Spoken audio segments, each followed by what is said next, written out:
We need such a unifying vision. We need to recognize the vital importance of the self-evident, transcendent truths that define our common humanity. And we need to build consensus around shared values to undergird the creation of vibrant, prosperous, ethical societies. It is precisely for this reason that I founded the Global Peace Foundation. It is from this broad-based platform that we need to work to concretely demonstrate the effectiveness of this value-based approach in addressing critical issues of peace and opportunity in communities and nations around the world.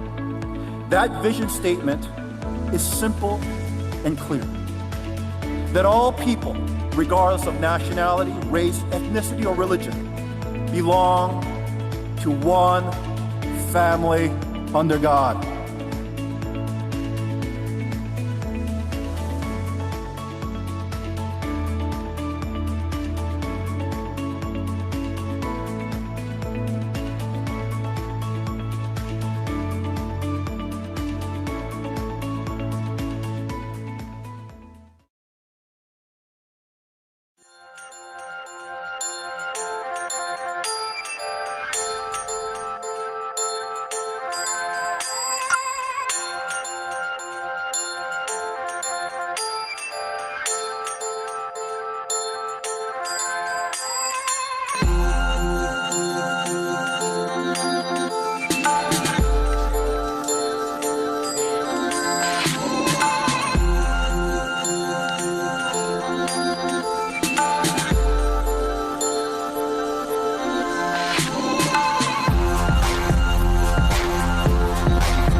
Planning is always better than predicting. You cannot predict future, but you can plan for it so that your risks are minimized.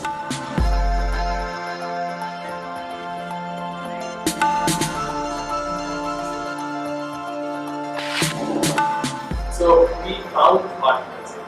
We couldn't do it ourselves because even though we had the funds, it wasn't about us. Using that money to actually, you have to grow. That's how you build the culture of the company. So you have to pick what is important.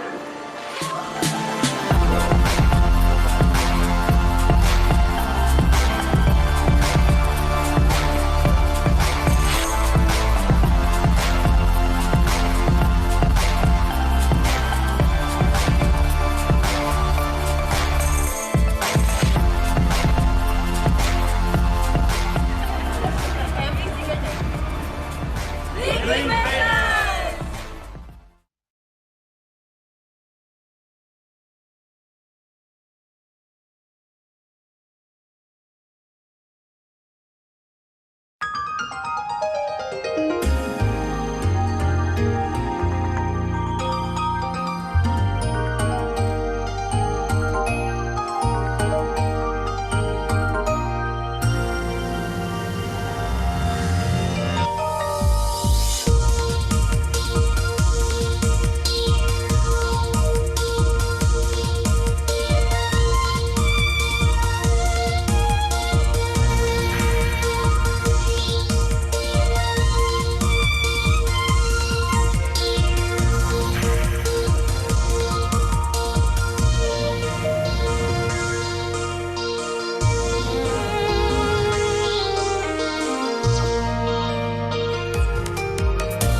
such a unifying vision. We need to recognize the vital importance of the self-evident, transcendent truths that define our common humanity.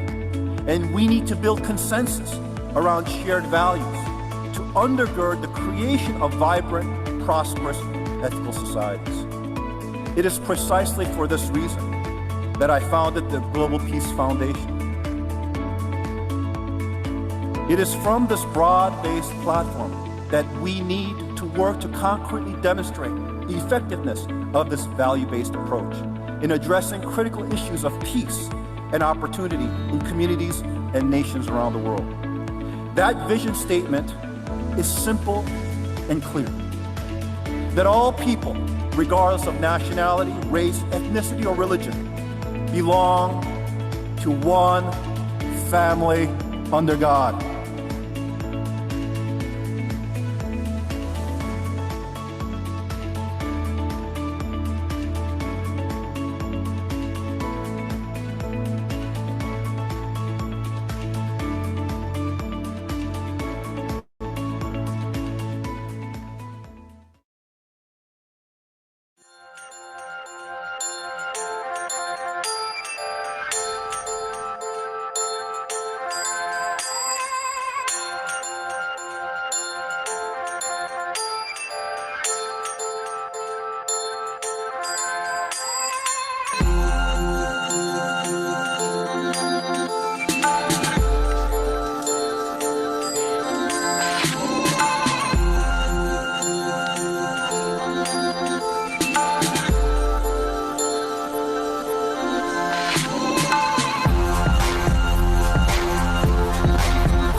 Planning is always better than predicting. You cannot predict future, but you can plan for it so that your risks are minimized.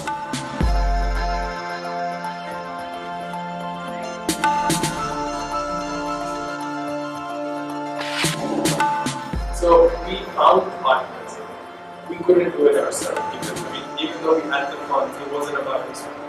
Using that money to actually, you have to grow. That's how you build the culture of the company. So you have to pick what is important.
A community can mean different things to different people. By default, we are all part of different communities, bound by geography, interest, values, or even by just a mere act of our being born.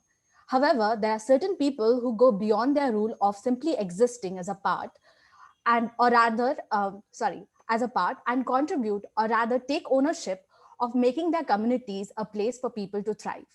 Today, we will be listening to some of these exemplary individuals who are leading by example the very definition of community development. We will also be looking at community development from different lenses, including livelihood, gender, family value system, and of course, youth enterprise model. Welcome and thank you everyone for joining us in this GPDSA webinar on Youth Social Enterprise Forum on Community Development from East Africa, South and Southeast Asia, North and South America, UK, and Europe. My name is Triza Dow, your moderator from Mumbai, India, CEO of BlinkVentures.com, an online platform for social entrepreneurs in Nepal.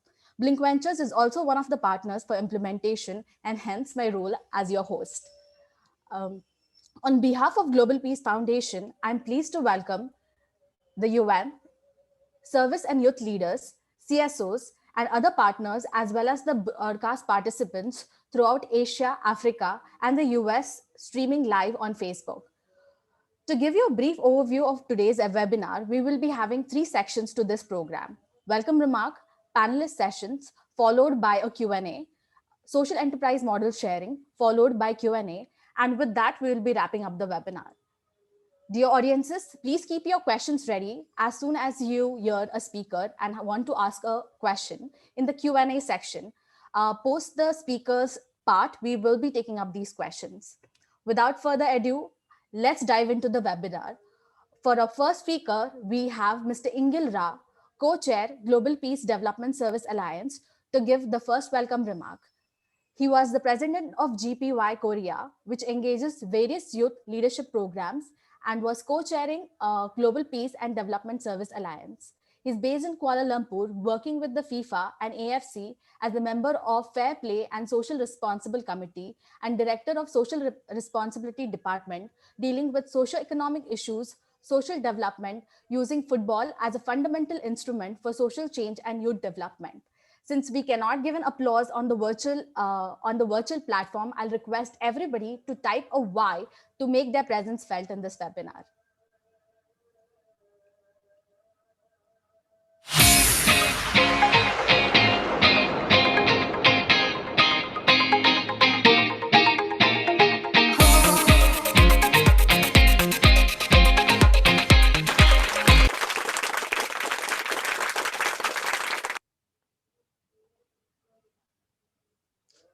Distinguished participants from various countries around the world, ladies and gentlemen.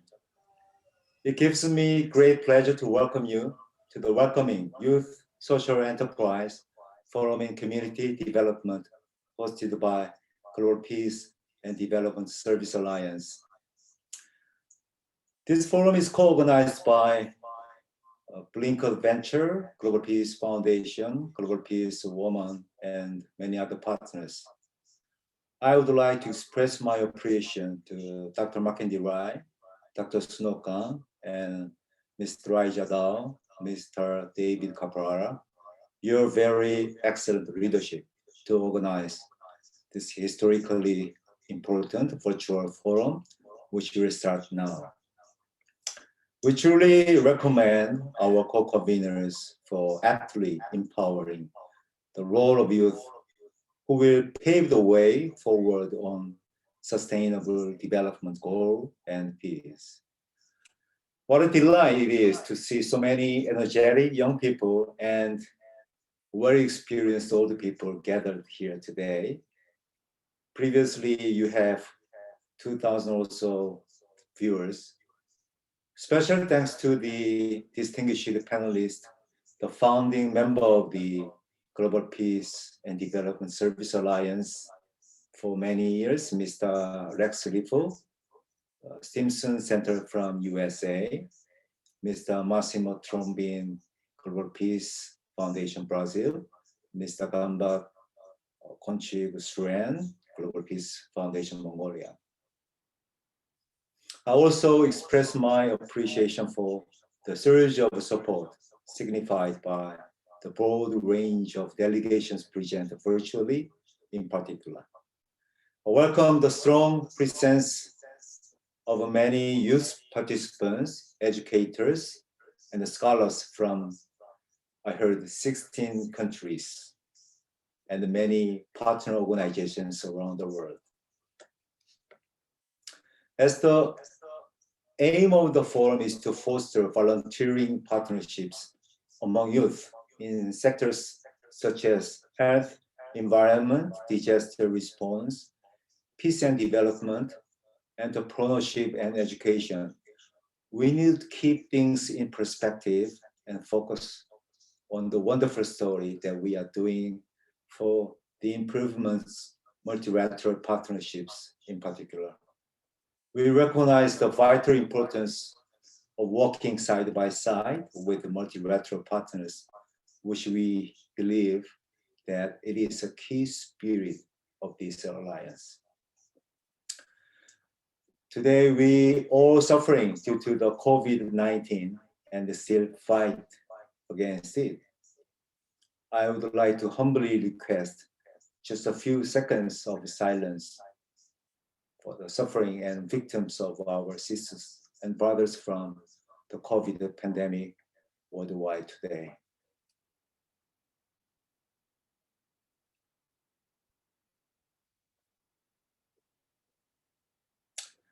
This global pandemic once again shows that we are inextricably linked in one garment of destiny, to quote the poets.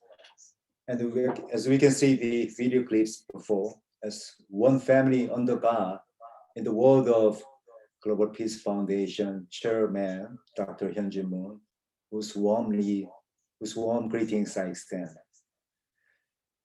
It is a vision echoed in the world of Nobel laureate Desmond Tutu of South Africa, whose landmark book was entitled, God Has a Dream, We Are Family. So whether you are Muslim or Christian, Hindu, Jain, Buddhist, Confucian, or of no particular faith at all, we all share the essence of a common humanity, rooted in timeless principles and shared values. Chief among all these great cultural traditions is the precept of love and service to others. Our world has tried hatred, cultural prejudices, bullying, and militaristic violence for far too many centuries. Track-one process of governmental bureaucracies have too proven let us down. It is time to turn to the wisdom of youth and our civil societies for change. So we turn today to the way of nonviolence peacemakers and the students who fueled the mass movement of Mahatma Gandhi of India, Nelson Mandela of South Africa, Dr. Martin Luther King, and Dr. Hyun-Jin Moon. I would like to recognize just a few of the other panelists here today to empower youth. There is 3 youth champions from Philippines, Nepal, and Kenya who will share their best models with us. We charge all of you to be the owners of this initiative by action taking. One small step of our service in your communities at a time from the forum, after this forum, and to publish your profile stories and engage the social media. I understand that GDPSA plan to hold a much bigger event in August this year in conjunction with the Global Peace Convention held in 14th August 2021, Seoul, Korea. I firmly believe that it will be the events bring together groups of people to address youth issues in their respective country, to draw youth together and provide them with a voice, offering them inspiration, hope, and tools to cope with the many issues that are unique to them right now. Dr. Martin Luther King once stated, I don't know what the future holds, but I know who holds the future. Thank you very much.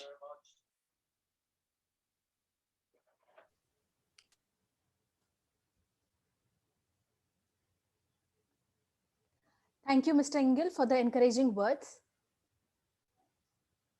Dear audiences, now we move to the second part of the program, which is the panelist session. Please note we will be taking questions, so keep them ready. I'm excited to invite our first panelist, Mr. Massimo Trombin.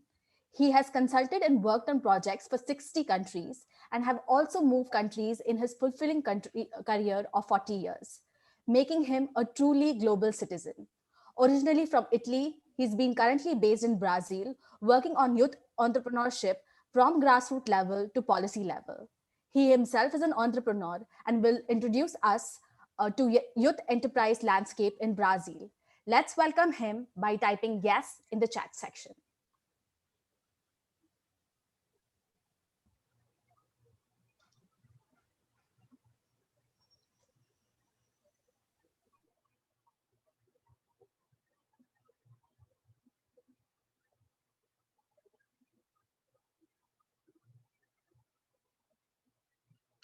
Hello. Good morning, good afternoon, good evening, depends where you are located. And I'm located in Brazil, and thank you very much to Teresa for the nice introduction. So our chapter is involved in multiple programs and projects, but today I would like to share with you our experience related to one of the mission of GPF, that is to create cooperation between the first, second, and third sectors of society, where we were able to bring some degree of success. So I'd like to share my PowerPoint. So let's go there.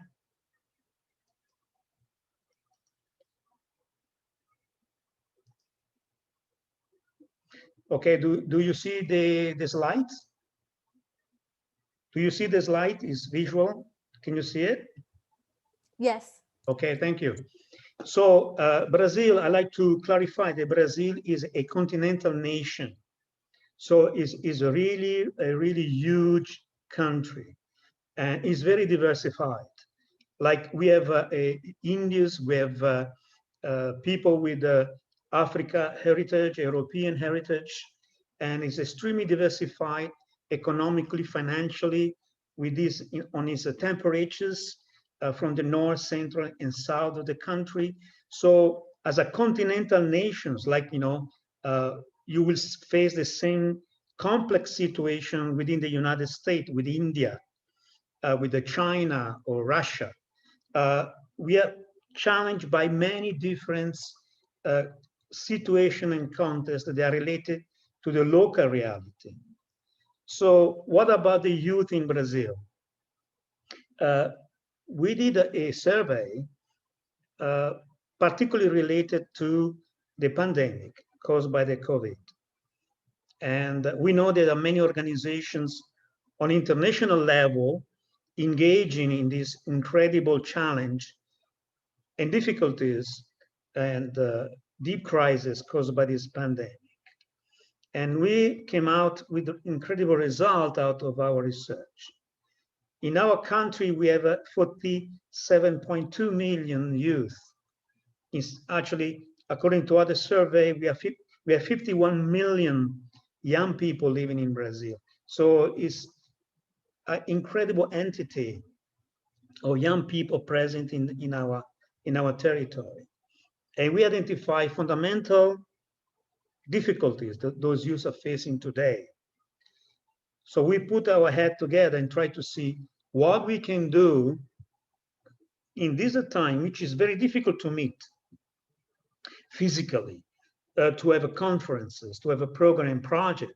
Everything was put under incredible pressure and challenges because of the COVID. This is worldwide. So we went even deeper in our research. We came out with an astonishing result that between 28 to 40%, depending on the region, of, for example, university students, they don't intend to go back to study when eventually the school are going to reopen. They don't want to return. They don't want. So this will create an amazing, incredible instability for the stability and progress and development of the nation. So we had to do something. We had to act upon this incredible, not only social crisis, but identity crisis among the youth world. Therefore, we cooperate with Conjuve. We have been member of the National Youth Council on the federal level for the last 4 years. The Conjuve is a very great idea because we have a representative from the public powers, from the civil society, even for enterprises. So is equally represented. Therefore, all different aspects of society are presented in our meeting, in our evaluations, and in our program.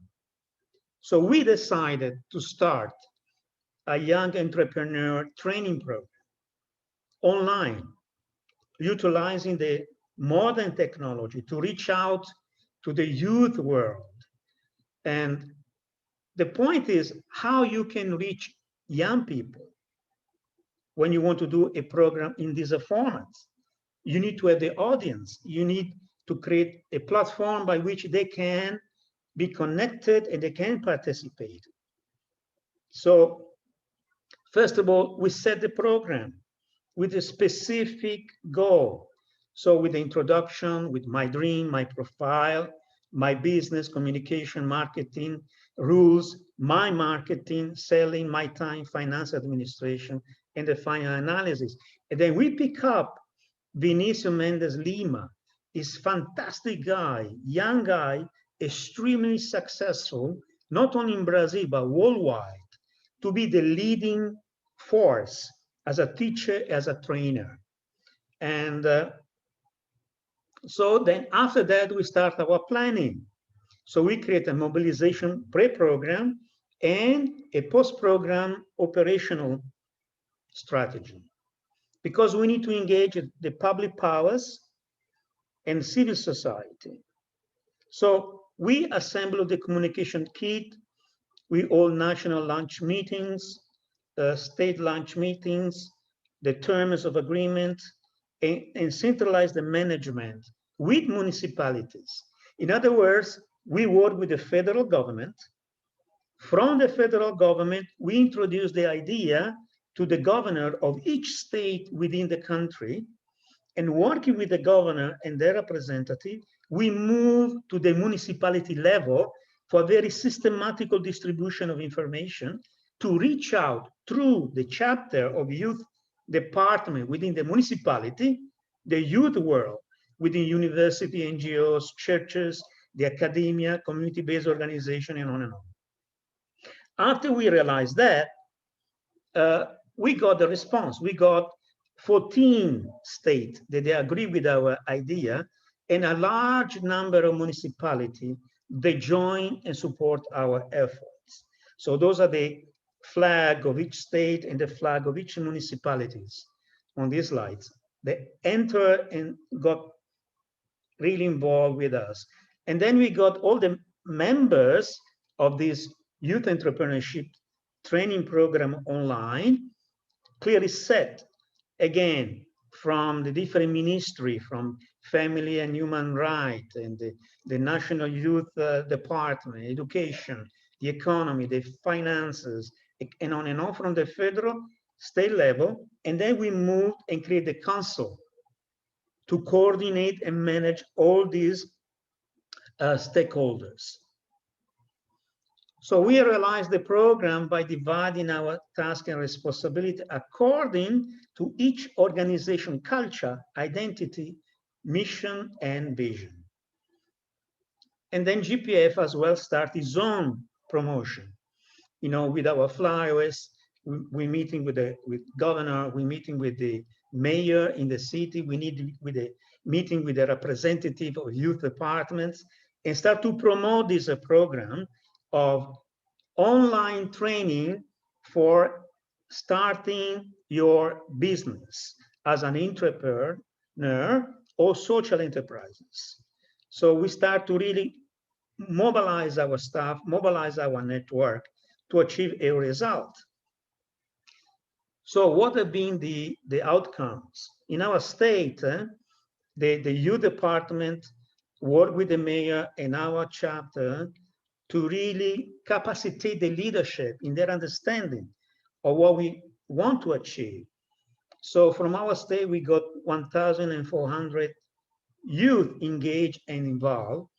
On national level, almost 14,000 youth participated in 2 different stages on the online training. The result has been, this was a program in June of 2020, that several of these young people are now engaged in services, in businesses, in startups, connected with a municipality or local entrepreneur or local business companies, etc., within Brazil. So the title of the training was Methodology by Necessity, because culturally speaking, in Brazil, in Latin America in general, there is not the kind of culture that you may encounter in the United States or Europe, in which entrepreneurship is like a normal way of operandum. So people here, they react out of necessity. So we leverage on that necessity and we bring them to a different level. We raise the bar of their understanding and we create capacity by these young people to believe in themselves and to act and to initiate businesses. So from that, the program expanded in 12 countries around the world, in a total of almost 600 city halls in 12 countries. We were able to capacitate fully, in the full program, 12,000 young people. And we touched 100,000 young people directly or indirectly by this online training program on entrepreneurship. The result has been the realization of 4,000 businesses that so far they produce an income of $25 million. So this program is still on the making, is still developing. These are 12 countries where Spanish-based and Portuguese-based countries as languages, because communication clearly in this matter is fundamental. So what we learned to this process, that today a collective effort is a must, is needed. We need to work with a collective mentality. The silos mentality, the linear mentality doesn't work anymore. We need to be more circular and cooperate with each other. So the silos and linear methodology is not working anymore in the global village that is our world today. Third point, for solving problems today, we need a must-do of cooperation network between the first sector, the political power, the second sector, the private and business, and the third sector, civil society, that is composed by community-based organizations, NGO, churches, universities, and on and on and on. So we need to create a platform of activities that will engage in a very active way the first, the second, and the third sector, cooperating with each other to serve societies, to serve the public, and to identify common solutions for the common benefit. So we need to apply different kinds of policies. To conclude, this is a testimony of a young participant where he said that he really loved this training, he learned a lot, he felt that now he was really empowered and able to start his business. So we are very happy with this program, and we are looking forward to expand it if anybody is interested in other locations around the world. Thank you very much.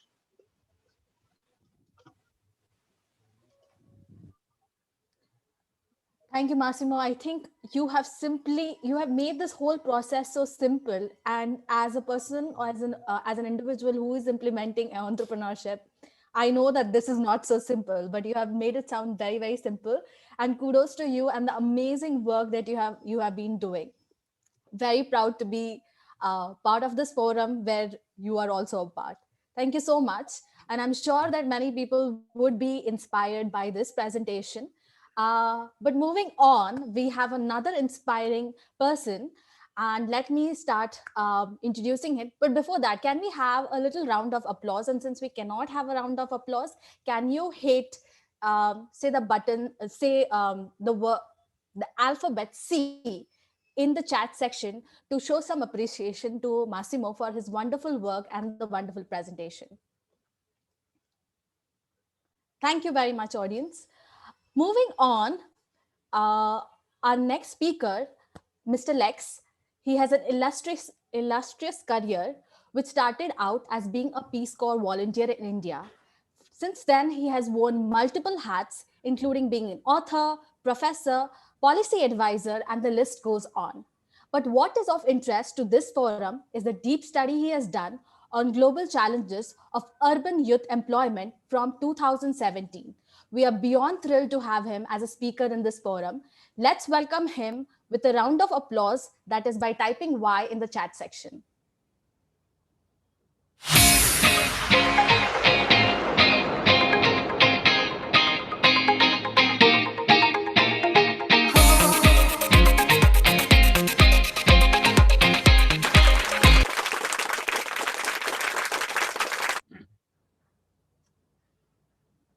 Hello.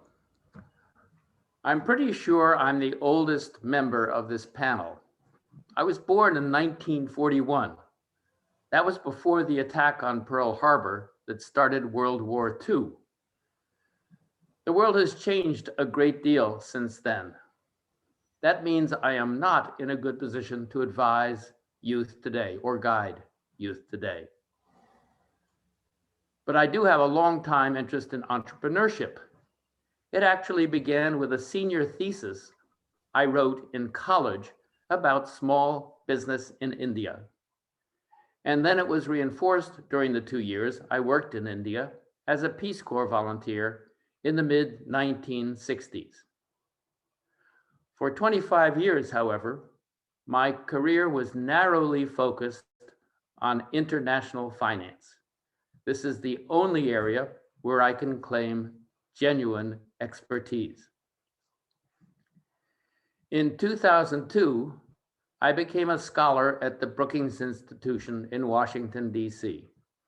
It's a policy research institute, a think tank, the oldest and biggest in the United States and perhaps the whole world. By chance, a year later, I produced a policy study of the Peace Corps. This project mushroomed into a national campaign to support international volunteer service. And this is how I met David Caprera, who's one of the prime movers in the Global Peace Foundation. Then 3 years ago, I decided to undertake a policy study of the global challenge of urban youth unemployment.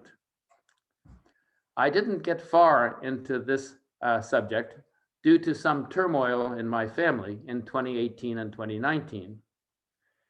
In early 2020, however, just a year ago, I went to India to carry out some field research for this study. I was actually in Calcutta at the beginning of March when the pandemic was declared. Luckily, I was able to return to the USA without any complications. Because of this pandemic, this research project seems to me no longer feasible. And it's not deep. I've written a couple of things I call about sort of a shallow dive into urban youth unemployment. Actually, I'm now getting ready to launch a new policy research project, perhaps in the area of climate change and immigration. Also, I should mention that since last December, a top work priority for me has been helping a startup liberal arts college in Myanmar, otherwise known as Burma. I've become a member of the board of trustees of this startup. I did reach one tentative conclusion in my study of youth unemployment. Please think about this. I believe no combination of government policies and private sector initiatives will produce enough decent jobs for all the men and women entering the labor force in the next 20 to 30 years. As a consequence, I believe young men and women everywhere, and I mean everywhere, will have to create their own jobs. This is why, in my mind, youth social enterprise is so important. My youth unemployment study also sparked an interest in universal basic income, which you might be interested in learning more about, but not right now. So let me leave you with just 3 thoughts. Number 1, my generation cannot stop global warming. Your generation must stop it, or your children will grow up in a world that is unbearable. Number 2, when I was born, global population was around 2 billion people. Now it is approaching 8 billion. And the United Nations is forecasting a population of almost 10 billion by 2050. That's 5 times as many people in just 100 years. Number 3, I have to wonder what young men and women everywhere in the world are thinking about family size now. It could be the most important decision of their lives for the future of their children and the future of planet Earth. Thank you. Thank you, Mr. Lex. I think it was very precise and very short. We will pick on your brains with questions in the following Q&A session. But let's move to the next speaker. Before we move to the next speaker, can I have a small round of applause for Mr. Lex? Please type C in the chat box. Okay, so I think those are enough C's for me to move forward. To introduce our next speaker, Mr. Ganbat, he has launched and spearheaded multiple community development initiatives, projects, and public organizations through his 15 years career. More recently, since 2013, he has been leading the community-driven street development project in Darkan city, making profound impact on the lives of 75 plus households of the area. It was quite tough to get hold of him due to his intense field work, but we are very, very glad to have him here. Let's give him a round of applause by typing Y in the chat section. Thank you.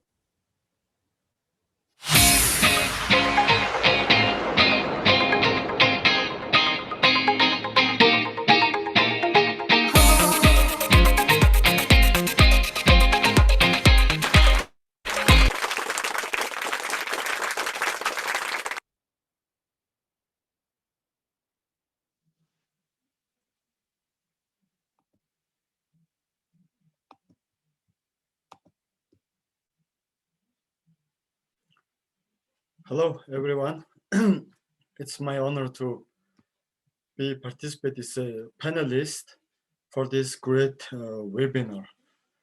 In the 21st century, the more and more of the youth engagement and also citizen engagement is one of the key things to bring real change, positive change in the communities. Let me start my presentation, and then before I start my presentation, I would like to explain what is the rural area and district in Mongolia. And also, what very short about my country. My country is located in the between Russia and China. We have very big land and 3.2 million population, and then there is more than 60% of the whole population is living in the Gir area. Gir district means the traditional lifestyle. Actually, for hundreds of years, Mongolians have carried nomadic lifestyle, living in girs, traditional nomadic tents that can be assembled and disassembled in 1 to 2 hours, compact and convenient for frequent moving from one place to another. Girs are still preferred housing solution for many Mongolians, even in urban environments. There are many Gir districts in all provincial centers in large cities. It looks like this.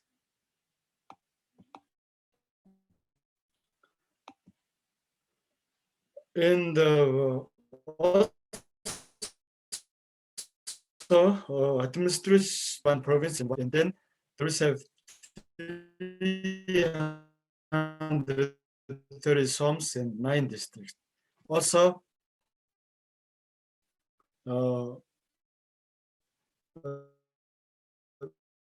among these 1,501 back, and then developing our pilot in there.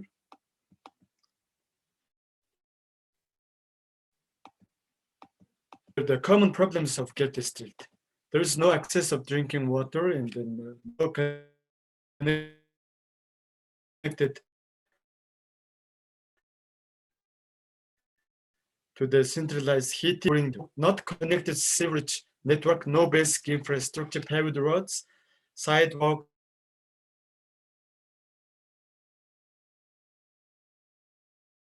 and others. As a result, there is a 14 times higher air pollution, 15 higher soil erosion than the normal, 8 times higher incidence of the disease like hepatitis and diarrhea than in the city.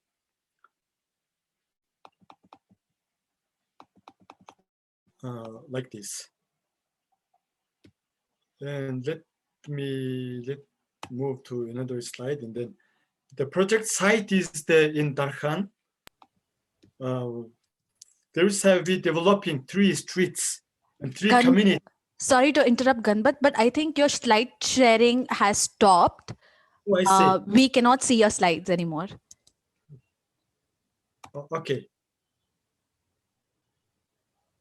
Is it going? Yes, now we can see it. Yeah.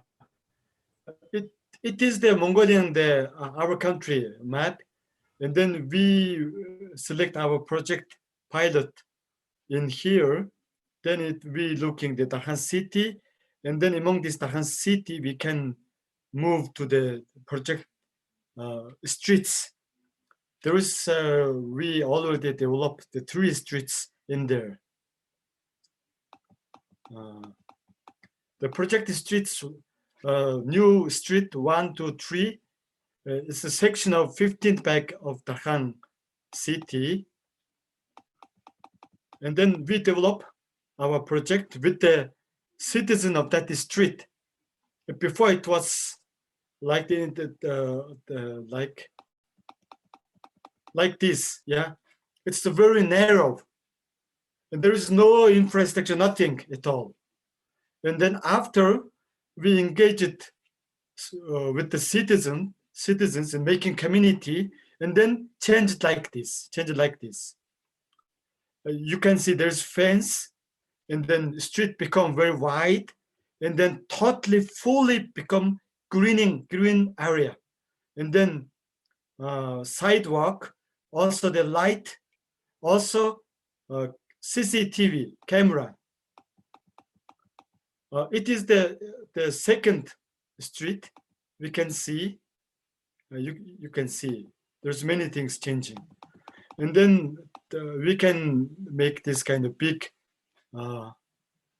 information wall, put in the street. Before it was very dark and nothing, but this kind of the process is developing and happening. And then after that, we made this kind of change. The first street was around just 300, and the second street is the around 450 meters. And now, also for example, the road leveling work, there is many things we need to change. There's because of desertification, even though this ghetto area has a filled by the soil and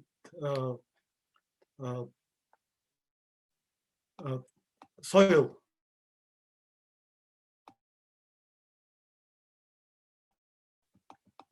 And before like this,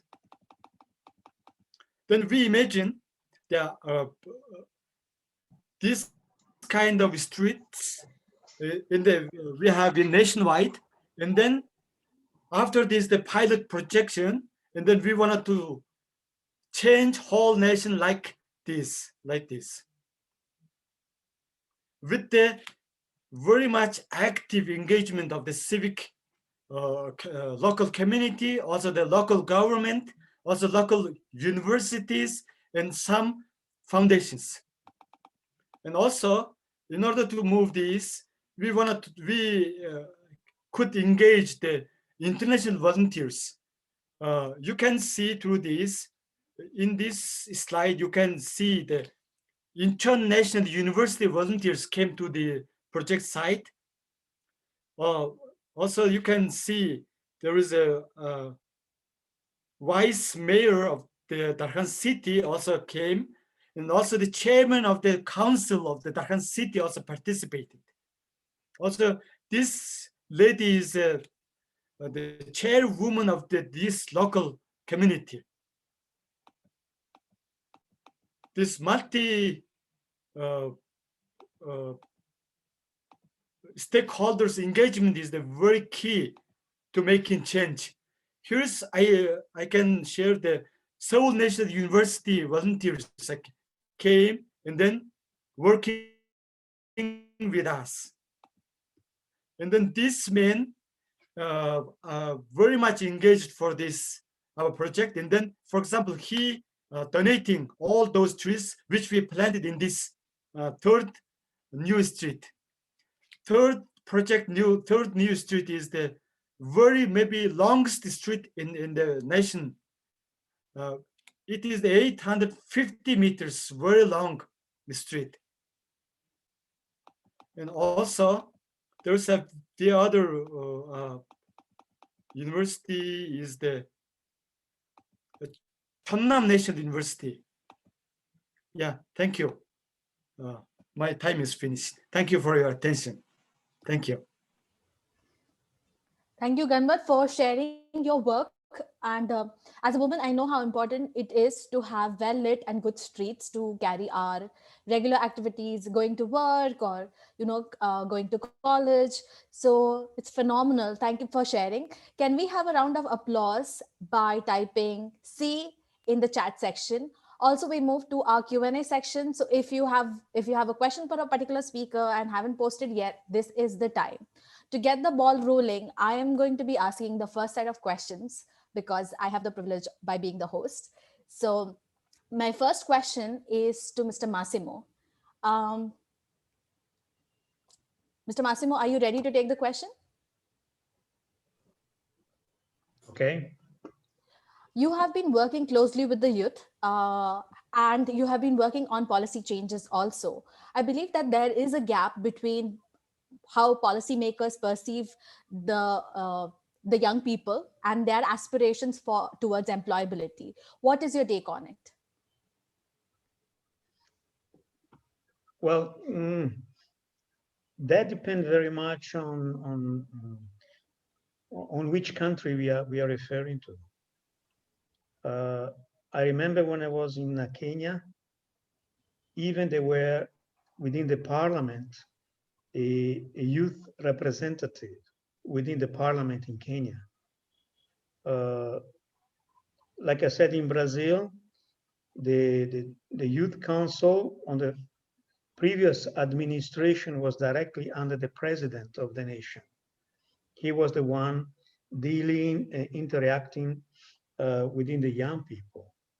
So from a political viewpoint, depends very much on the tendency of the present political establishment. So it can change according to the ism that the political leader may follow. Within society in general, elderly people, they don't see young people to be reliable, generally speaking. That is a fact of life. So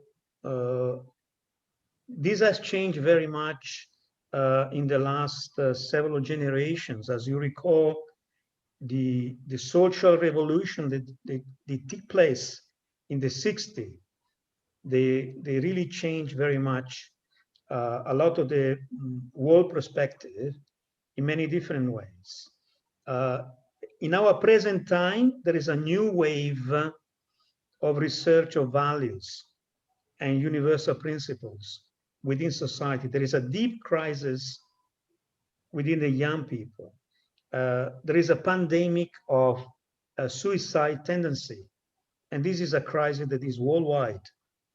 Young people are very much engaged in on the social media, on the online communication, on the IT, gaming. I mean, games are making billions out of the young people market. You see, Hollywood is making, it was because with the pandemic, the situation really changed. But the first priority of entertainment world, the market, has been the teenagers and young people. So young people are, each one of us, I've been a youth person myself.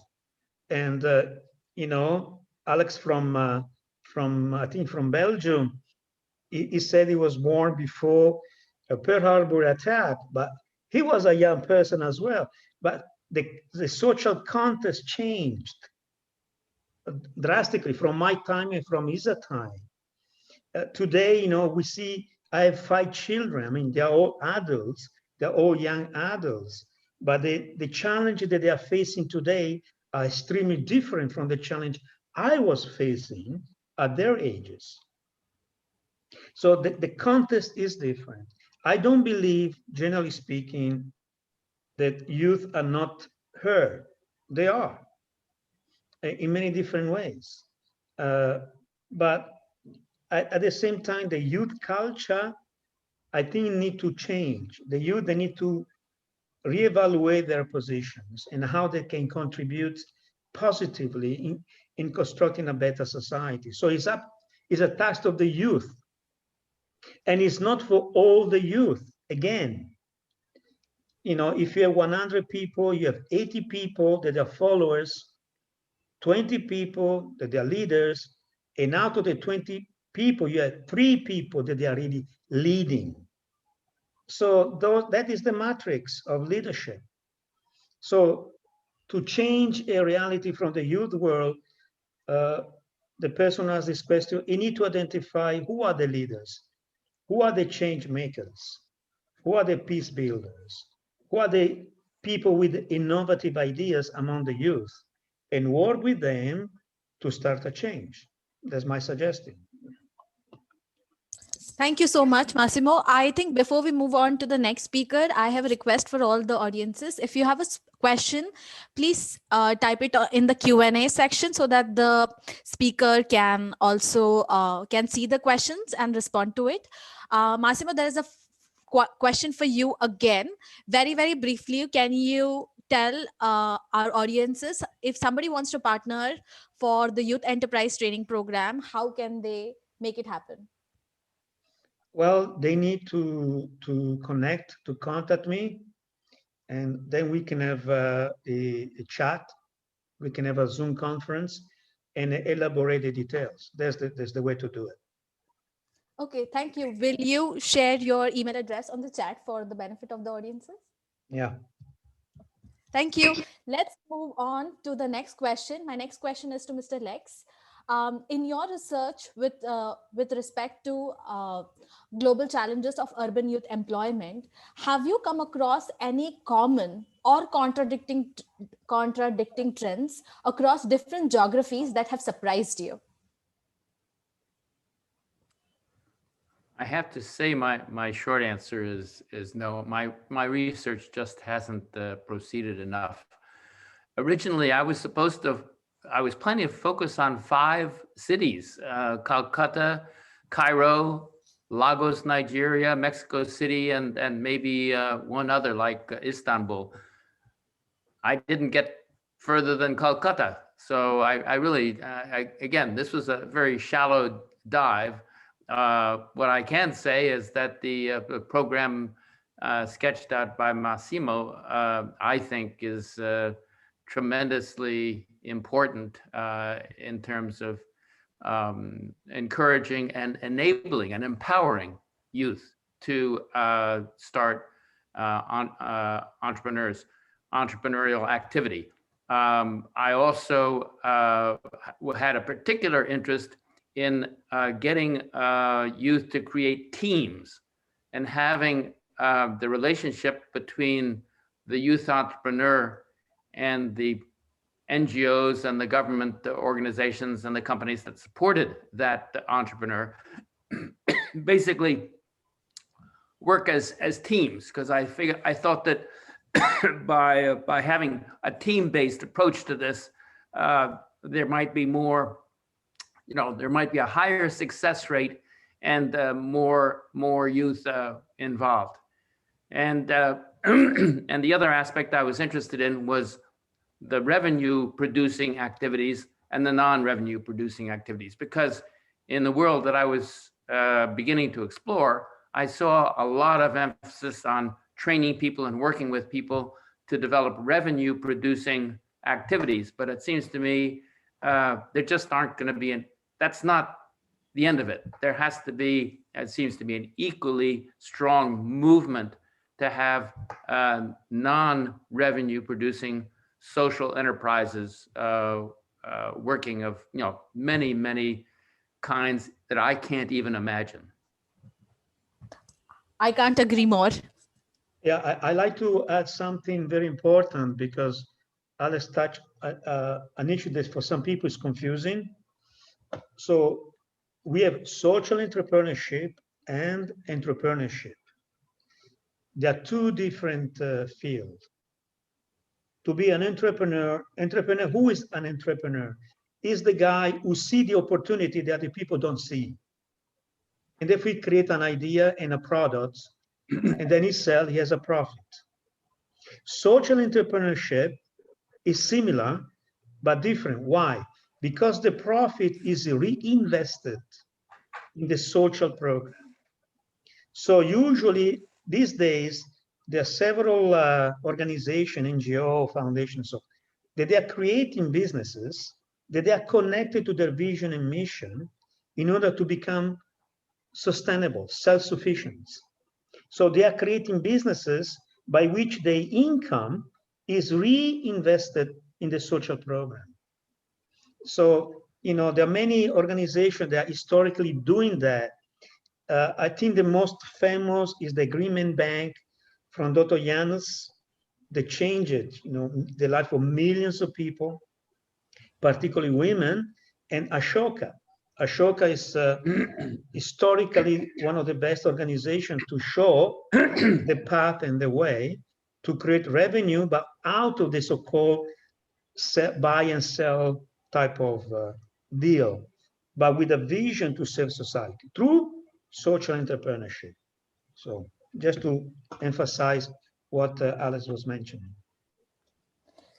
Thank you, Massimo. But I personally, working in the social entrepreneurship field for the last 4 years, I feel that the topic of social entrepreneurship is slightly debatable in terms of the definition and the agreement, considering that there is no formal or universally accepted definition. So with that, I think it is very debatable.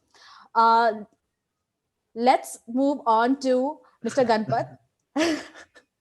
Let's move on to Yeah, Mr. yeah. Ganpat and ask him the question about his project.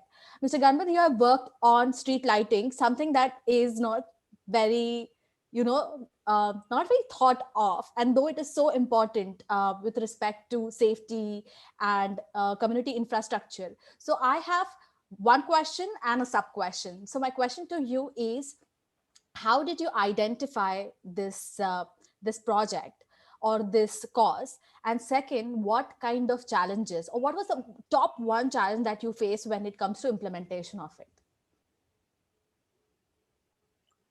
Yeah, it is. Thank you. It's a very important question. And that because at this moment, this rural area, which we name it the Gir district in Gir area, is the one of the big disaster, man-made disaster, and which is the top level of our country. For example, president and the speaker of parliament and prime minister, they declared because of caused by Gir district in air pollution and soil erosion and the garbage, many things. These are the become disaster. That's why we are the civic organization. That's why we wanted to tackle this issue. But when the government talking, they're centered on the money and some technology. That's all. They exclude the people's engagement in local community engagement. That's why our project uniqueness is the based on the local people's initiative in the very much active engagement, and then they making their seed fund from each family. Based on that, we proceeding this, developing this platform. That's why we making this kind of change. Maybe it is the in the entire nation, there is no this kind of 100 only there is some few green street in the government, but this is the totally initiated by these local people. That's why it is the very much unique and very much important. Also, I'm sorry, what is the sub question? Can you say again? What was the top challenge you faced while implementing it? What is the main Challenge. yeah, it is the people's attitude and the people, even the local people don't believe, because every people must do these kind of things. Also, people think, oh, in order to tackle this kind of issue, we need a lot of money, a lot of fund. And how we can resolve this kind of issue? People's, there is non-awareness, there is nothing. It was main difficulties. The local seminar and kind of workshop, and then also we how to say, we visiting every family, every household, and then gathering their worries, and then gathering their wish, and based on their worries and wish, and then we making the common issue, and then common way to find solution, and then making some blueprint, and then we of that street, this street, then which can implement by nationwide. That is what we did. Thank you for your great question. Thank you, Ganpat Is it ji. understandable? Yes, My yes, English absolutely. is- No, it was completely understandable. Great work. Thank you so much, panelists. I think this Q&A round was very thought-provoking, and thank you for your frank and straightforward, non-sugary coated responses. It was amazing to have this discussion with you. And with this, we move on to the next part of the program, also the last part of the program, where we'll be exploring different models of community development. To move on, oh, one more thing. If you have any questions, please type them right after the speaker has done his piece, so that we can incorporate those questions immediately in the Q&A session.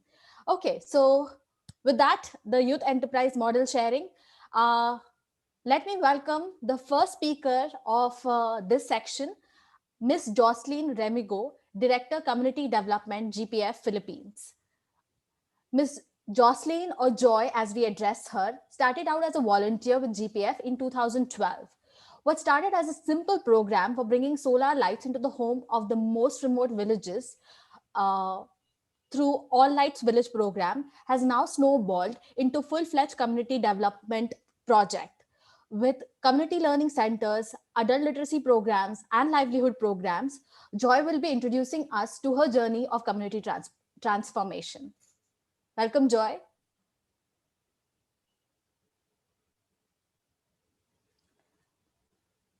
Can we have a round of applause for Joy by typing Y in the chat section?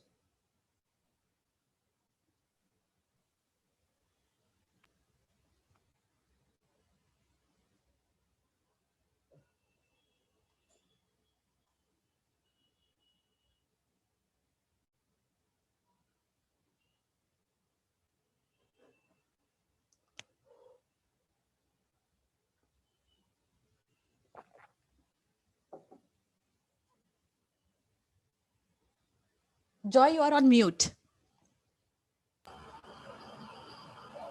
Thank you, Ms. Teresa. Mabuhay from Philippines. I am privileged to share and impart the work of Global Peace Foundation Philippines on community development, which is the All Lights Village program.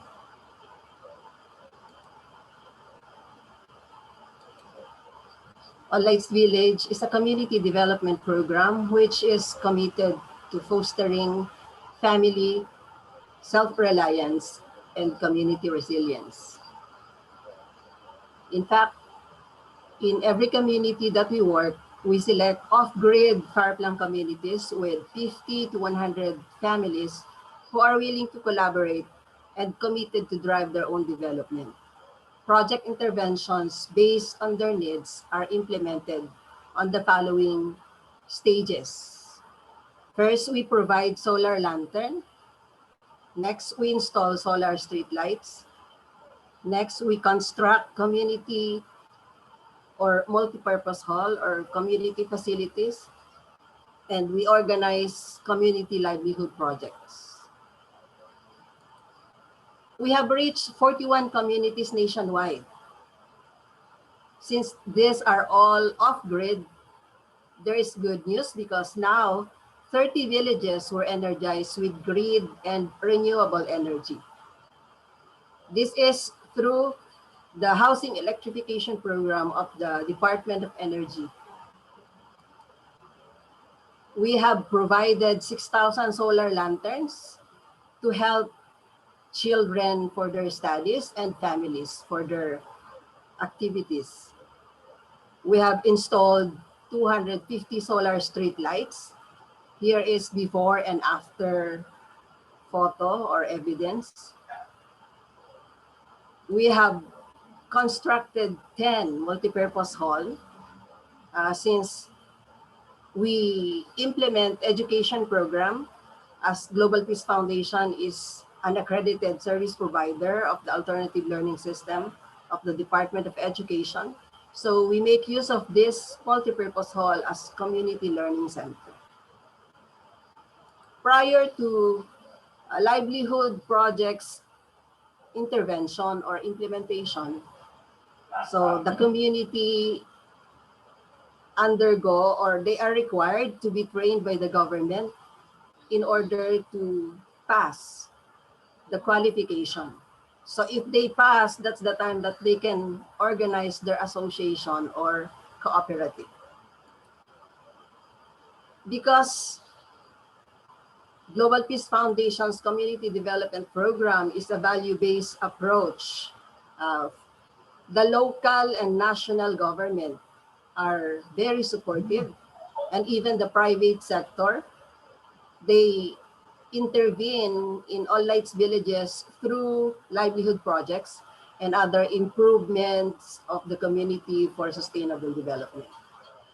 So for these livelihood projects, here are some photos that I can show you, which are now existing or ongoing in different all lights villages, like vermicomposting, where they produce organic fertilizer, and the local government itself is the buyer of their produce. Duck raising, from one livelihood, it gives birth to another livelihood, which is like a salted egg.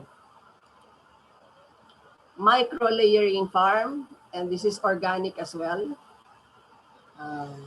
Motorized fishing boats, which is a partnership with Rotary Club International and Makati City. We have goat raising or goat farm, rice store, and some other livelihood projects which I cannot include here. But the most fundamental that All Lights Village must be clear for the community is its theory of change. So this is fundamental process through which change comes about for individual, for the families, and for the entire community. So this is where community preparedness must be planned well, where families, individuals, and communities take ownership of their development process, starting from needs assessment to program delivery. The community is introduced to a leadership model that is inclusive, empowering, ethical, and process-oriented. You know, the mindset of community or village people when we started there, it's just to receive and to gain. So once a visitor, a foreigner, or an organization comes to their community, so that's their mindset. But we really have to transform this mindset and culture. Families become aware of local assets and resources. So communities are ready to collaborate and move toward self-reliance. So moving on, families become aware because they gain access to information. They could manage health, food security, clean water, and family planning. So families and children have access to education as well. So families have access to reliable source of energy. Families and young people are able to find or create economic opportunities. Thus, families become financially literate. So as one transformed community, they should exist legally in partnership with the government, with the private sector, and other NGO or CSO. So therefore, as the community transform, each members of the community become agents of change. Therefore, communities or families become self-reliant and resilient. So this is the All Lights Village theory of change. So what began as a solar lamp and street light distribution has now developed into a community-based development model, promoting self-reliance on the family level that impacted and magnified community resilience is enhanced. So in addition, a short video presentation will be shown to you. Thank you very much.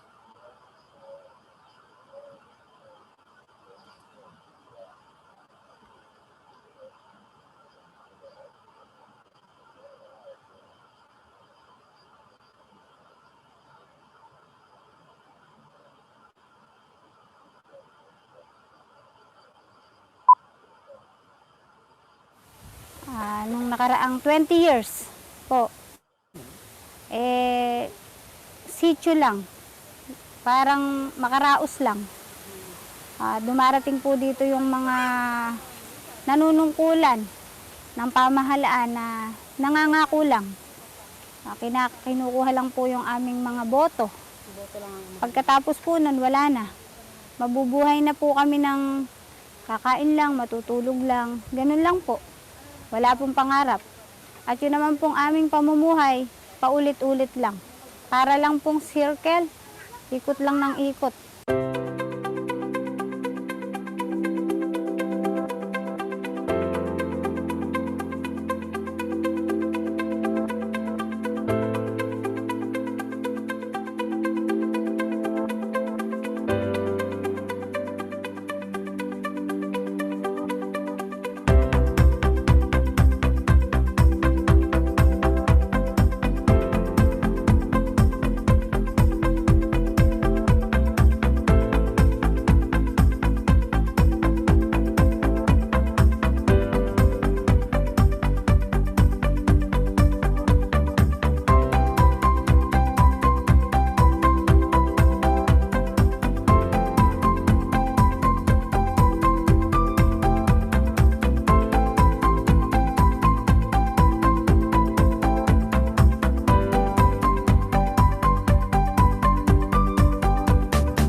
Nakita po namin yung pag-asa ng tulong ng ibang tao, kagaya po ng All Age Village. Nakikita ko po sa hinaharap, napaka maliwanag po na kinabukasan. May kasiguraduhan pong kinabukasan na ang mga taga-sitio Dumanas po, hindi po nagtatapos lang na nangingisda at nakikigapas lang dati.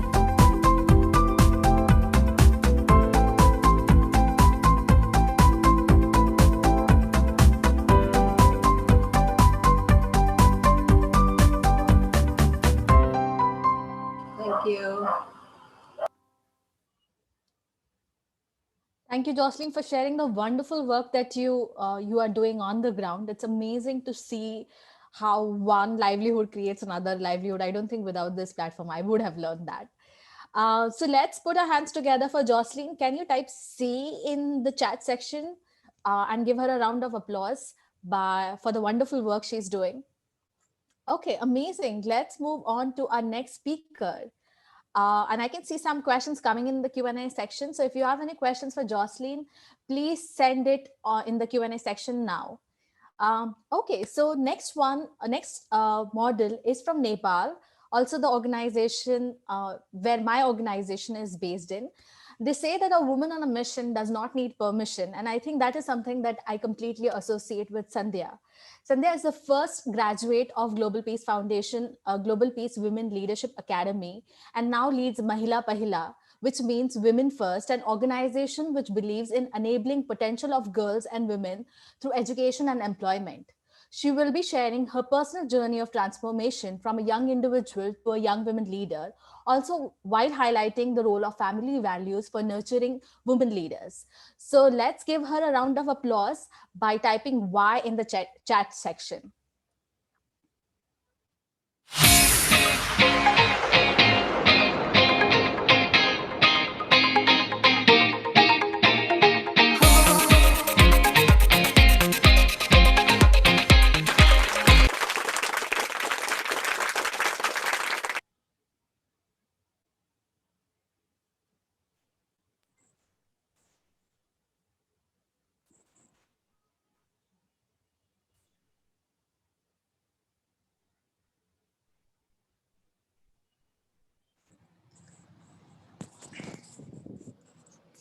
Thank you, Teresa. Good evening and namaste, everyone. Thank you for having me today. It is an honor to be here at the Global Peace Service Alliance Community Development Series webinar and share Nepal model on community development, family value education campaign, learning and inspirations from Nepal. As Teresa mentioned, this is also my journey from starting a small project to establishing my own organization, Mahila Paila. So I would like to begin with my personal story. I was born and raised in capital of Nepal, Kathmandu.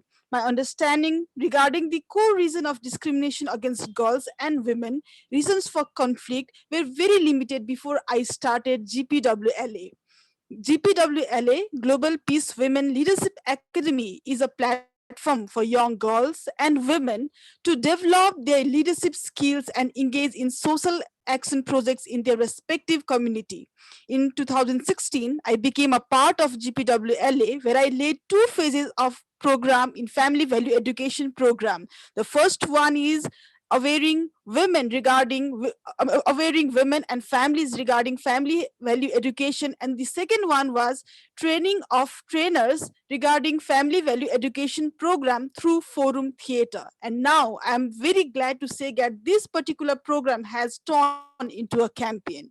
Family Value Education Program address the social issues such as domestic violence against women, gender-based discrimination, family dispute, and way to establish peace through non-violence communication through the medium of forum theater.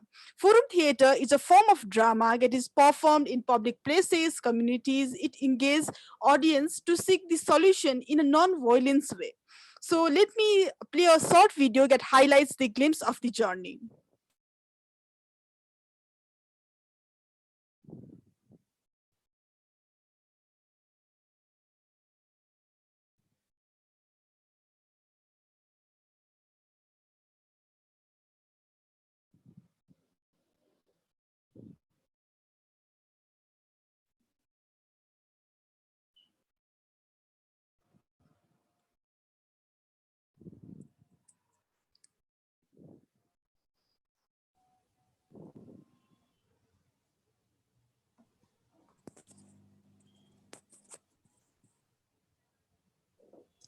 Sandhya, is there music for this video? Because we can't hear the music.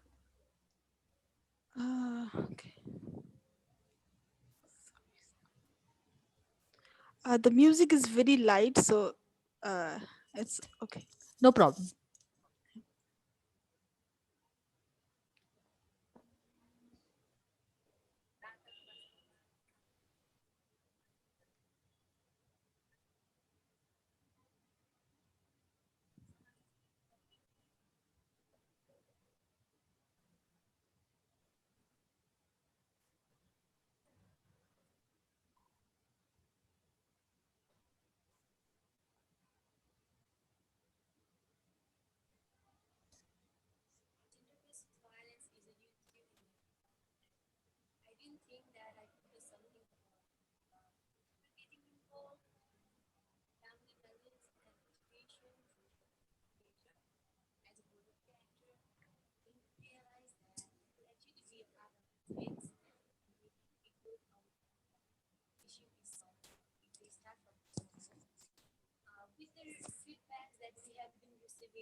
As seen in the picture, my first project, Family Value Education Campaign, had reached to more than 2,500 people, and the Forum Theater was platformed more than 25 times. In this particular program, more than 15 youth volunteers got opportunity to be the part of the campaign. We addressed and they covered the issues of domestic violence, unstable marital relationship, feud between in-laws, and gender equality. Similarly, in second project, training of women through forum theater, 35 women were trained to run forum theater. From those 35 women, 50 forum theater was performed by these trained women. Similarly, this particular program reached to more than 5,000 people, and it is still continuing. And I also want to add that they are also giving COVID awareness program through using this particular platform of forum theater nowadays. So talking about the impact and sustainability, the project had four major components that helped to widen impact and sustainability. The first one is behavioral change. We heard and we got a lot of testimonies where women were telling like how their husband, their son behavior has changed after being part of this forum theater. And some of the testimonies are here, you can just go through it. Similarly, the leadership of the model, family value education campaign had new leadership every year. So now it is run by the third batch of volunteer leader and it is still continued. Beneficiaries as a change maker. The women and volunteers who were part of the family value education program as beneficiaries are now leading the same campaign, being the leader themselves. Raising rural women leaders. Through this particular program, I also got a chance to connect with a lot of rural women who had capacity and commitment to do something for their community. I'm very proud to say that I helped rural women to become a part of Global Peace Women Leadership Academy, whom otherwise would not be able due to the language and technological barrier. So among the 7 women I trained, 5 of them are running their own project in their village. So there are 3 of them, Sapna, Sunita, Susila, who are running their own projects in their particular village and community.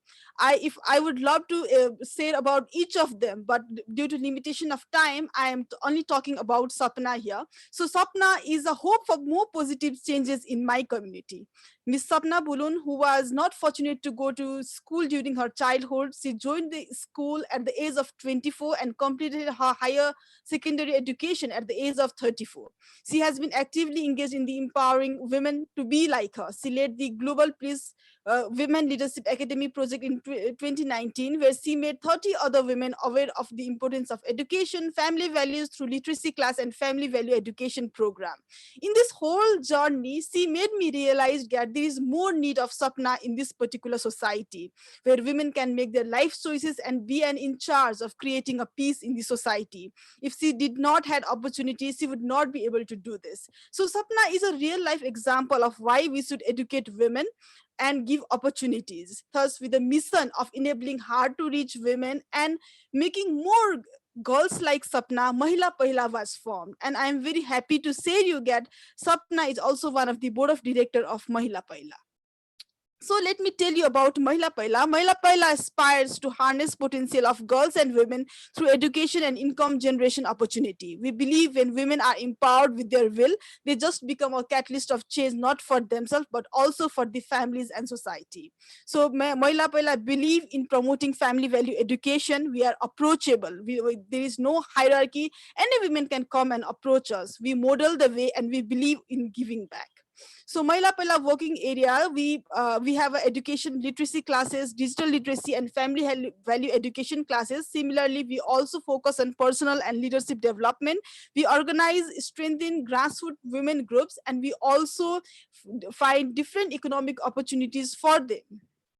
So with the quote that Mahila Pahila always believes, I would like to end my presentation. A girl and woman who is educated and economically independent is more likely to make her life choices and decisions herself, and she becomes a catalyst for a happy and peace community. So I can't end this presentation without expressing my gratitude to Global Peace Women and Global Peace Foundation Nepal, who was continuously helping me then and now. So thank you so much, and thank you for listening to me. Thank you so much. Thank you, Sandhya, for sharing your work in detail with our audiences. And I agree if what I want to say is that charity begins at home and social change also begins at home, at least in this case. So moving on to our next speaker. Sorry, before moving on, can we have a round of applause by typing C in the chat section for Sandhya?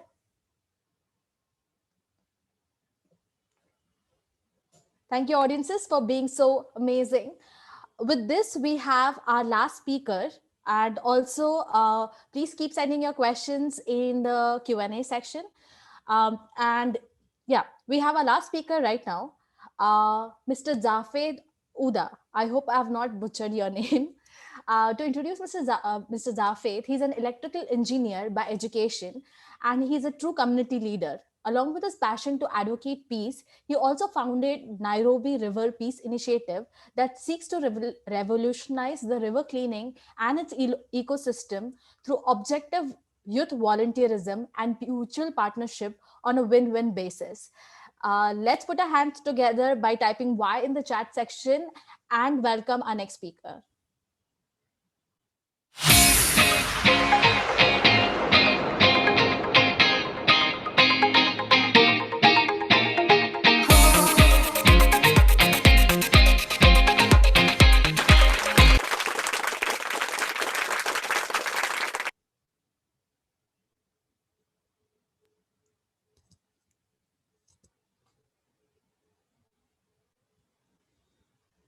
Hi, Zafed, you can start. Hi, can you hear me? Yes. Hello. Okay, Hi, thank we you. can hear you. Greetings to you all. Yeah, thank you so much for this opportunity. I'm very humbled to be part of this forum. I would like to begin by expressing real gratitude to the leadership of the Global Peace Foundation. That's first beginning with the founding chair, Dr. Moon Preston, the Global Peace Development Service Alliance leader, Dr. Rai. At the same time, the Vice President, Executive David Caprara, Daniel Juma, Mr. Budoi, who is running the Global Peace Development Service Alliance Africa, and all the leaders. And also, let me also begin by expressing the same to the first presenters. I commend you for the good work you are doing in your countries. On our side, I would like to also share on the case study on what we've been able to do since the Global Peace Foundation came to Kenya. I think I want to say that following the successful hosting of the Global Peace Convention in 2010, we had great opportunities, in Kenya, following the last violence that took place in the elections in 2007, 2008. So GPF came at the right time. And from that moment, we're able to engage proactively with a number of organizations in that area. So to be specific, looking at the fact that initially we did several things. By 2010, we had agreed to identify a particular community that actually would work on in implementing the CDD approach, the community-driven development approach as a mode of development, so that there would be sustainability and long-term engaging the impact of our efforts in bringing about peace. Because when you talk about peace, then definitely issues of development must actually appear. And you talk about development, then definitely you're talking about human rights and the element of people participating in the process. So we identified a community in Kariobangi, which is based at the headquarters, or rather the headquarters of Kenya, that is Nairobi. Basically, Kariobangi is a low-income area within the city with a population of about 81,000, And we picked this community because of the post-election violence. It was an area that was highly affected by the post-election violence in 2007, 2008.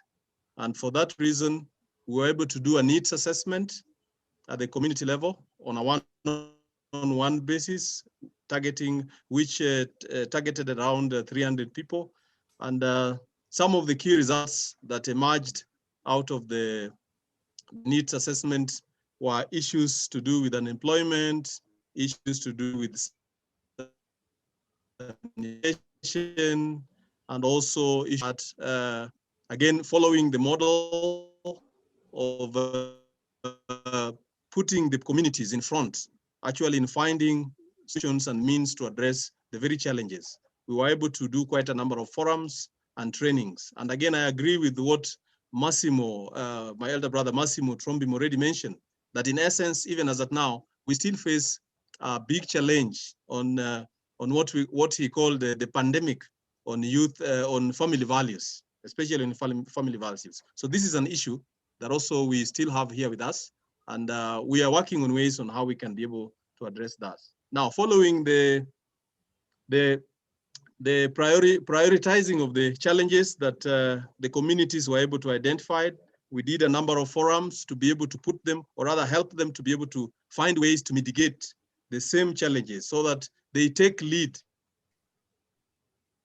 in the process, that as Global Peace would just come in as facilitators or rather guiding in the process of how these challenges would be met. So one of the items that we were able to identify that came out very, very well, the community copied one of the initiatives that is doing very well, actually in Rwanda, the so-called Omuganda. This is an initiative begun by His Excellency, the President of Rwanda, Kagame, urging the community to come out and actually be in the front line to addressing their own challenges. So they do a monthly cleanup exercise every first Saturday of the month. The whole town, the whole country stops and everybody gets involved in a service activity for 2 hours. So this is something that was very impressive to this very particular community. They adopted it, and on that basis, they were able to start the same initiative as a way of addressing the issues of sanitation within the community. So I can say this went very well, and a matter of time, several of the partners within the community saw need. On that basis, we were able to do also an asset mapping within the community. So some of the groups, or rather some of the farms that we were able to identify within the community, like SECOM Foundation, like KCB, they were able to come on board. And based on the initiative that the community started doing on the cleanup exercise, they got interested by virtue that most of them are actually running their CCR, corporate social responsibility, tying them on environment. So with this, they were able to pick up with this group, the groups that were specifically doing the cleanup drive. So this is there's a group in Kariobangi called the Kariobangi Waste Management Alliance. This alliance is composed of about 300 young people who are actually taking care of the waste management in Kariobangi. So these groups were able to go through a series of training in this process, and out of that, again, we were able to help them set up, a business entity of the alliance. And now this business entity, they called it Rasilimali Enterprises. Now through the enterprises, they were able now to start the waste management and turn it to resources. And through that, we were able to now be able to establish a corporate body, a loose corporate body of environmental, called Environmental Track. This is a group of corporates that actually have environment as their community social responsibility, targeting communities within that particular area. So with this, we were able to identify one organization that actually is doing also part of their CCR by doing kind of reactivating, or rather they're doing renewable energy by way of burning waste and turning the waste into resources. So they are called community cookers. So we were able to bring them on board, and based on what the community started doing over the period of time, they were interested. And through that, we were actually able to set up a community cooker in Kariobangi. So basically, this cooker is able to burn waste and turn it into energy. And at the same time, they are able to do baking through this this cooker. At the same time, the cooker itself is able to boil water. This water is being used for taking shower and the like, which means they are thinking of having an ablution that can be used to facilitate. So the idea is to have the waste that is being generated within the community turned into a resource that actually can again go a long way in supporting the same community. So thus far, we were able to support, help the community through the asset mapping of these corporate bodies to be able to set a number of water tanks within that very community, helping the youths to earn some sort of living through washing cars, with the support of this water tank. At the same time, we were able to support one of the health centers within that particular area, which had a challenge on water access issues. So we also, through the support of the partners, got some 2 tanks of 10,000 liter capacity, which again has gone a long way into actually providing water access within this very community. At the same time, the same corporate body was able to help by sinking a borehole in Kariobangi, also supporting issues of water access. With all this good work, I think in 2013, the Global Peace Foundation was able to receive an award by UN, basically on accrediting Global Peace Foundation Kenya for their good work in terms of promoting, activities, especially through volunteer service. And through that, we were able to tap onto several partners who were able to support these very groups. So as we speak today, we're a very corporate body that again, that we intend to engage them. Now that even we are thinking of having what we call an African summit, sometime in the coming month of April, that the same team of environmental track corporate bodies would want to, and we can catch on the niche of bringing the young people on board through issues of waste management and through issues of reforestation, so that through that, again, we would tap onto means that they can be able to generate some resources and actually take care of their livelihoods. So with that, I want to thank you all once again for the opportunity and actually for the sharing that we've had. And I hope this is one of the ways that we'll be able to share on these very practices from what also have had in happening in Mongolia and several other countries, so that with the synergy, definitely we'll be able to make a difference and make this society a better place to be. Thank you, and God bless.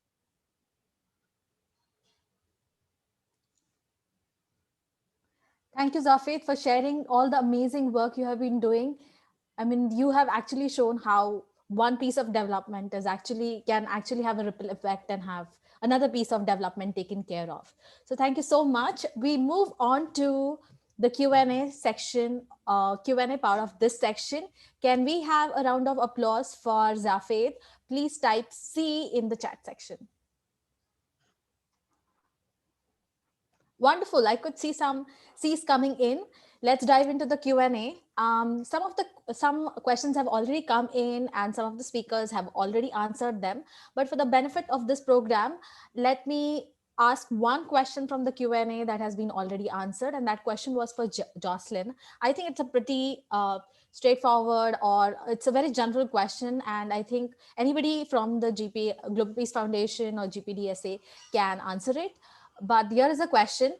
How does the concept of all lights comply with GPF's goal of advancing peace? Thank you for that question, though I answered it already, but I would like to repeat that All Lights Village is a value-based approach program of Global Peace Foundation. So we believe that education is very vital in order to transform the village people. So we conduct peace building education, we conduct values formation education, and a lot of seminars and workshops that would empower or capacitate the village people in order to become transformative or agent of change and become peace builder. And in fact, it's the earlier villages that we have partnered with. So they reach out to the new All Lights villages and even share what they have learned, what they have gained, and most especially how they um, became, how they translated this education that they received into their respective situation. So I believe this is one aspect or area that we have brought to the village people that help Global Peace Foundation also achieve its objective for peace. Thank you, Joy, for taking that question. I think Massimo has a question to ask. Well, no, actually, I like to add something to what Joyce was saying in relation to GPF, because the question was related to the advancement of peace. Yeah. So in our world today, this word peace is overrated. Many people are talking about peace since a long time.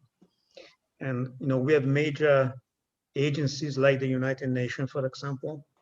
They are trying to promote peace. But fundamentally, major agency, organization, etc., they are presenting this idea like on a global scale, setting about certain ideas, program, project, and vision. What is the difference of GPF? GPF, like Jocelyn was saying, is promoting certain scale of values based on universal principles. But how to apply in the practice those values? We are rooted on local realities. So peace can be developed only if it's connected, this concept of peace related to certain values, if it's rooted on the local realities and try to find solutions with the local stakeholders involved. So the project of All Light Villages is doing exactly that. So they're providing us services, is just a tool to reach out the community and help the community to come together and raise up their condition, their standards, creating a collective effort, joining together and receive a common benefit. So it's a methodology and a strategy for peace on real terms, on real actions with real results. So this is the innovative approach of the GPF. We are a global organizations, but we are related, each chapter or each initiative rooted on the local realities. So we can create a real impact for long term.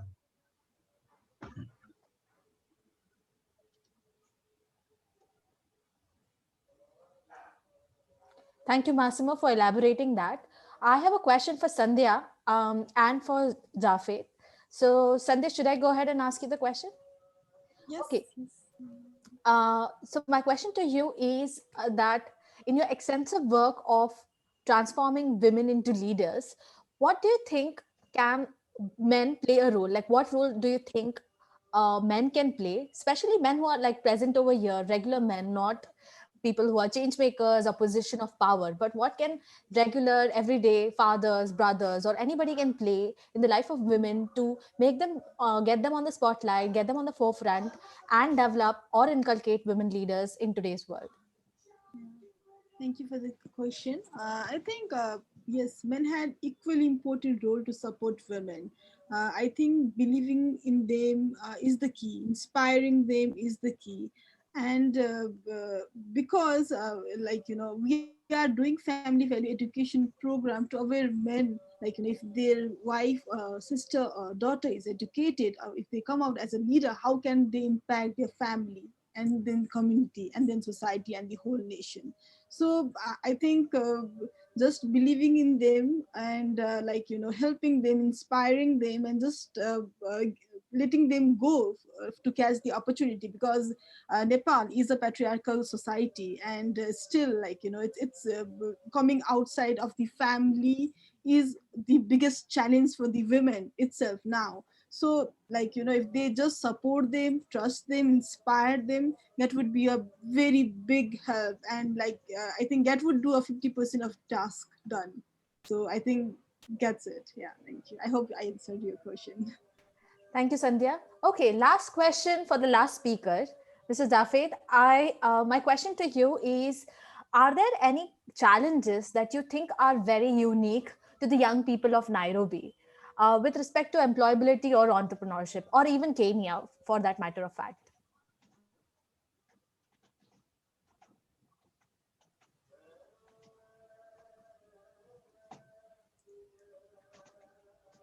I think Mr. Zafed's internet is not cooperating with him. We'll wait for 10 seconds.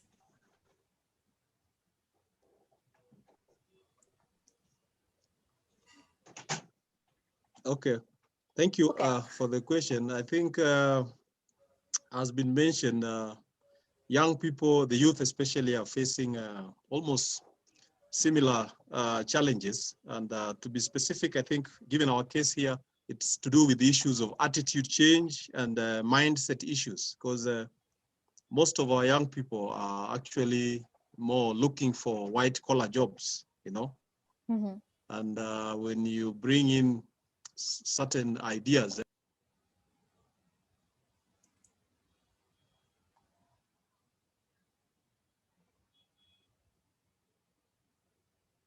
I think we may have lost Mr. Zafed due to internet issues.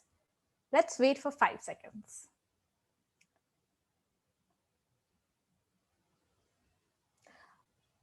Okay, so can we have a round of applause for this intriguing and exciting webinar, along with all the questions that that came in and were answered? I think I learned a lot during this webinar. Can we have a big round of applause? Can everybody type C in the chat section?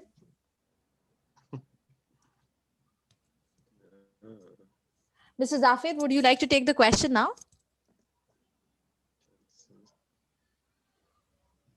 Can you hear me now? Yes, we can. Okay, let's get our question Hello, answered. can you hear me? Yes, we can hear you. Okay. Sorry for that. Sorry for the internet. Well, what I was saying specifically, some of the challenges we are facing with the youth are to do with attitude change and mindset issues. You know, so basically the young people want quick things. They want things done faster. They have no much patience. So this is what we are trying to make efforts through the training, so that they need to appreciate that it takes time to build a fountain, to become somebody who can be successful. So, and the other thing is that we're also saying that, I mean, the white collar jobs are very limited, depending with the number of those that are actually coming out of universities and colleges. So it's important also they take into the idea of social entrepreneurship, identifying certain opportunities that they can actually tap on and ride on and develop resources, or rather partner with several groups and generate some ways of earning resources, coming together and actually use that to do something proactively that they are passionate about. Then this way, we're able to actually make a difference. Thank you. Thank you so much. I think the challenges are not very different from the other parts of the world, especially if we compare it to India or Nepal as well. So wonderful. Thank you for this insightful response. And with this, we are towards the end of the program. Hold tight for the last comment or last message from Mr. Nicholas Lee, Secretary General, GPDSA. I formally invite him to close the program by sharing the closing note. To introduce Mr. Nicholas Lee, he is a visionary leader with profound experience in youth leadership development and strategic partnership since 2004. He's currently serving as Country Director of Global Peace Foundation, Thailand office, and Secretary General of GPDSA. Let's have a huge round of applause. He's the person behind all the webinars, getting all the people together and organizing the entire Jing Bang with respect to this webinar. Can we have a huge round of applause for him? Type C in the chat section for Nicholas.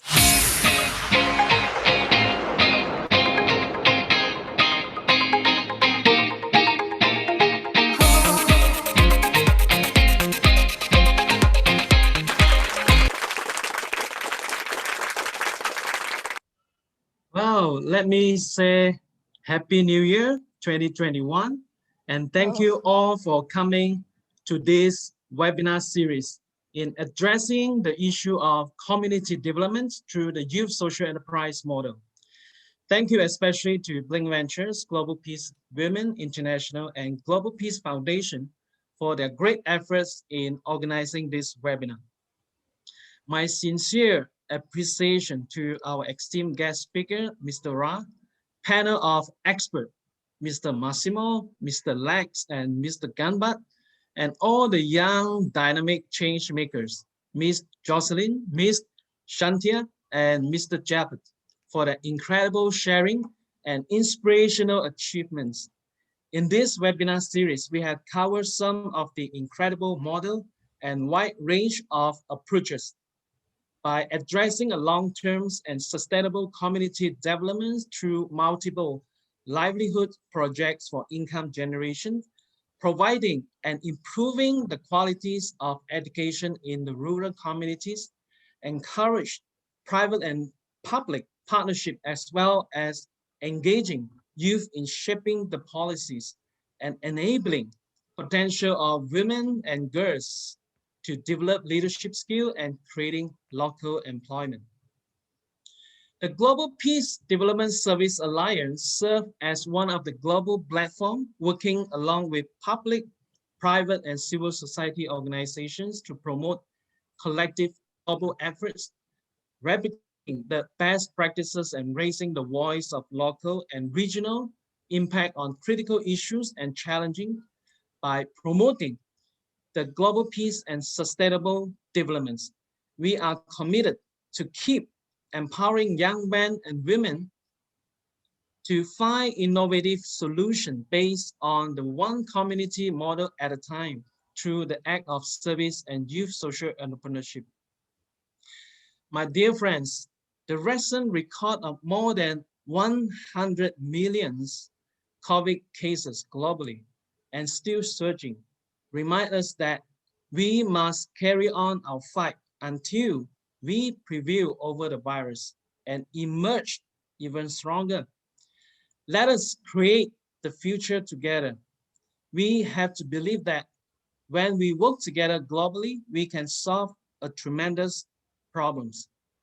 We need global solution in facing the global challenges. Now it's time for us to act locally, work globally. This is our opportunity and responsibilities. This year, we have even more events coming up until the end of the year. Kindly mark your calendar and join us for a combination program on the 20th of March in conjunction of the International Day of Happiness, recognizing the relevance of happiness and well-being as universal goals and aspirations in the life of human beings around the world, even in this challenging time of global pandemic. We will have a further announcement on the GDPSA Facebook page. Please follow the page and get notification and more details. I hope every one of you are able to gain some useful insights and valuable information for your work and in life. At last, let me also express my sincere thanks to moderator, Ms. Teresa, in moderating second time in the webinar series, and Leonard, who is helping all the technical aspect of the webinar. With this, thank you once again, and I wish all of you stay safe and stronger in 2021. Thank you, Nicholas, for the energetic and enthusiastic closing note. Before we wrap up, one last comment. We will be sending out feedback forms, and all the participants can avail a certificate of participation in this webinar by filling up the feedback form. So that was my most exciting announcement. And with this, I would like to take your leave and officially close the webinar. Good night to everyone who is in this part of the world, and good morning and have a great day to all the people who are just starting out. It was lovely to have you all audiences, and thank you for all your enthusiastic Y's and C's in the comment section. With this, I bid you adieu and have a great day or great evening. Bye-bye. Bye.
All right, thank you.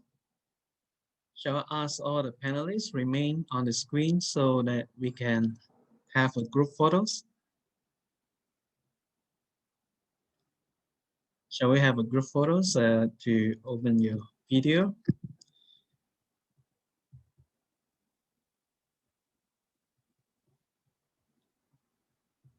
And Mr. Ra and Leonard.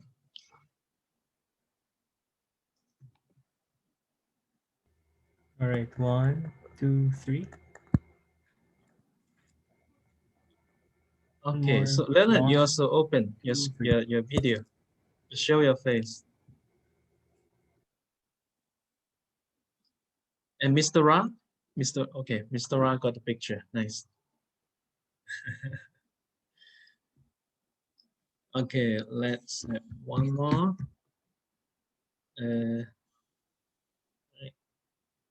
One more. 1, 2, 3. One more. 3. All right.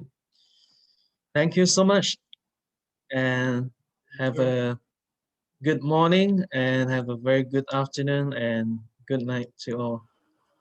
Until we see again. Yes, it's a wonderful sharing, very inspiring. Thank you. So Thank you. actually, this Thank is you a so much. recorded webinar. So after that, you also can share the video to your networks, right? For those miss this webinar, right? Okay, thank you. Okay. Take good care. Stay safe.